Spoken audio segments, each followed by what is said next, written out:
Nos acompaña esta noche y le agradecemos mucho a la embajadora eminente Marta Bárcena que nos ayude a hacer sentido de lo que está ocurriendo en este momento. Primero, gracias. Empecemos por las reacciones, el pronunciamiento del presidente Noboa en relación con los hechos y también, por supuesto, de la canciller Sommerfeld cuando habla de México provocó, había alertas de intento de fuga inminente y hay que decir las cosas, hay que negociar y con la verdad sobre la mesa. La escuchamos.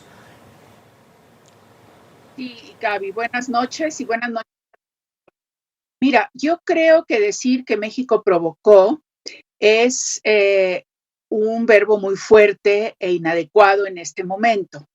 Yo diría que ambos países cometieron errores a lo largo del proceso desde que llegó el señor Glass a la Embajada de México en calidad de huésped en diciembre de 2023 y no hubo la suficiente comunicación para dirimir las diferencias en torno a la interpretación de la aplicación de la Convención de Asilo en el caso del señor Glass. Pero yo creo que no puede haber ningún tipo de declaraciones ni medidas que justifique el allanamiento de una embajada y el transgredir la inviolabilidad de las misiones diplomáticas garantizada en la Convención de Viena sobre relaciones diplomáticas.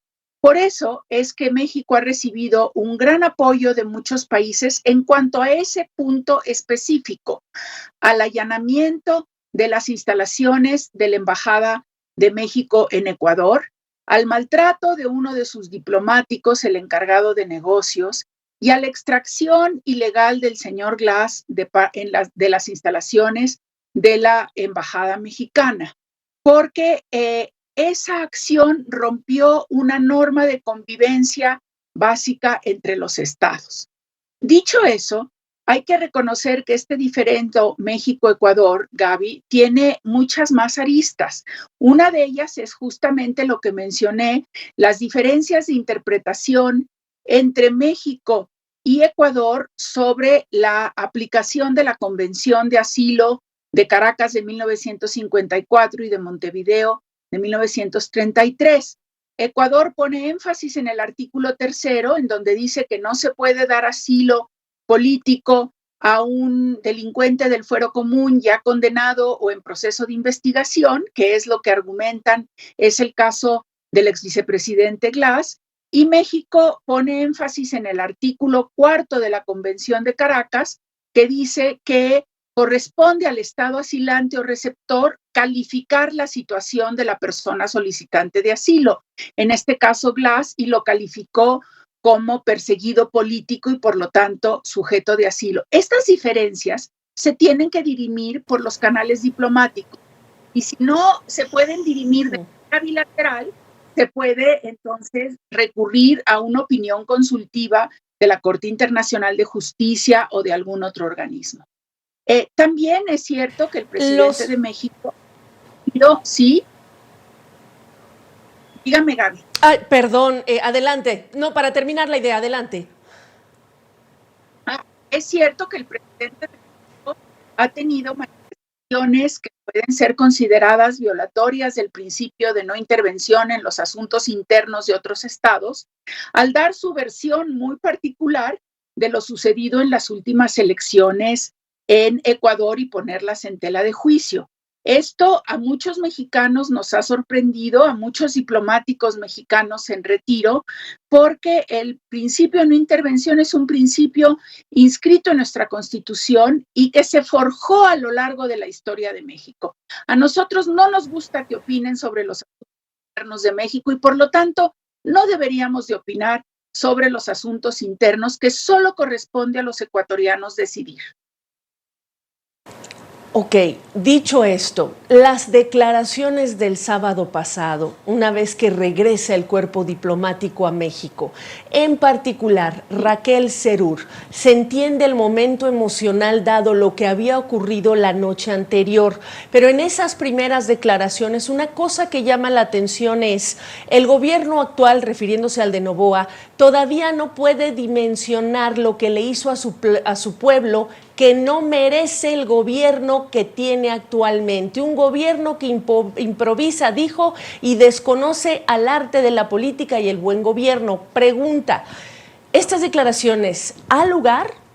Aun cuando han sido declarados persona non grata, no tiene la responsabilidad de mantener una línea Raquel Serur. Y por otro lado, preguntarle, ¿hasta dónde tienen que llegar las cosas en las instancias a las que ya hemos escuchado que están convocadas, la OEA, la CELAC, etcétera?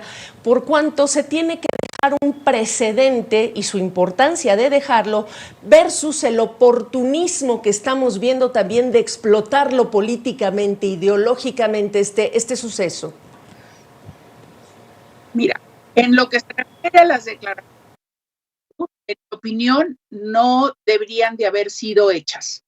Es insistir en un intervencionismo que ha hecho más daño que favorecer las relaciones entre ambos países. Y ningún mexicano, sobre todo una ex embajadora, debe de manifestarse sobre si el pueblo ecuatoriano está contento con su gobierno o no. Eso lo decidirán los ecuatorianos en las urnas.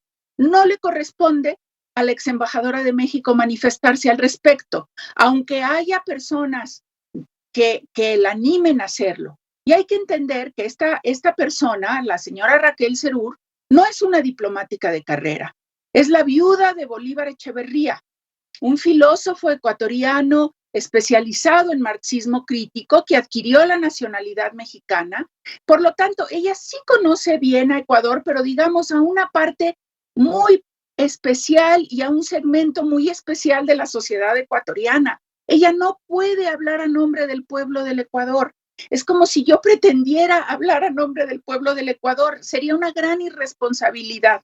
Entonces, a mi modo de ver, no lo debió de haber dicho. Se entiende por la situación emocional en que estaba, pero no contribuye a tranquilizar las aguas y a sentarnos a ver cómo se resuelve diplomáticamente este diferendo tan doloroso para ambos países, puesto que los pueblos mexicanos y ecuatorianos siempre han sido muy unidos histórica y culturalmente.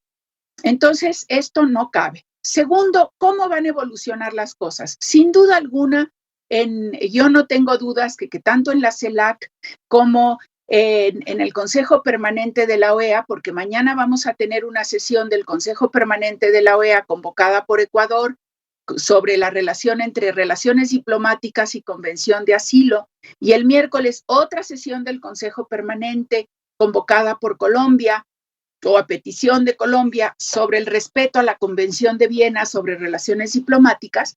Probablemente vamos a ver, pues sí, una condena a la transgresión del artículo 22 de la Convención, porque ningún país quiere ver violadas sus instalaciones diplomáticas, sus misiones diplomáticas, ni quiere ver en peligro a sus diplomáticos. Entonces, esto, sin duda alguna, se va a ver. Ahora bien, yo creo que después va a prevalecer una llamada a lo que debe de haber, un diálogo diplomático que vaya resolviendo y desatorando los diferentes desencuentros y las diferencias de interpretación entre México y Ecuador respecto al asilo político, y también que siente las bases para una colaboración futura en un tema que es muy delicado para ambos países, que es las acciones y la penetración del crimen organizado. Efectivamente, la urgencia de colaborar en ese tema, en otros tantos, pero en particular muy importante lo que ocurra. Pues vamos a ver si esas diferencias de interpretación, que a veces son las que no se logran superar entre personas, vamos a ver si estos dos gobiernos lo logran. Marta Bárcena, embajadora eminente, ex embajadora de México en Estados Unidos, gracias por su tiempo. Regresamos. Yo hago voto para que así sea, Gaby, y muchas gracias. Y espero que todos los latinoamericanos quieran, promuevan este diálogo tan especial.